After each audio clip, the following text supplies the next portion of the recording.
Publication à 18 ans de courts poèmes sans prétention.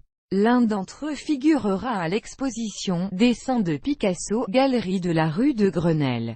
Cours d'art dramatique. Certains de ses condisciples feront une carrière. Jean-Paul Belmondo par exemple. Tonia Le Goff obtient une seconde place au concours des jeunes compagnies dans Une femme et un diable de Mérimée. Parallèlement, elle dit ses textes dans différents cabarets de la rive gauche et interprète également des chansons d'auteurs à la mode. Ferré, Mouloudji ou Kurt Weill. Pendant une assez longue période elle se retire de la scène interrompant une carrière brillamment amorcée. Durant cette interruption, elle écrit des poèmes qui paraîtront dans différentes revues françaises et étrangères et seront primés à la radio. Elle obtiendra par 2 fois un prix à France Inter pour Rue de l'Ouest et La Chambre. À partir des années 1970 elle reprend ses activités de chanteuse.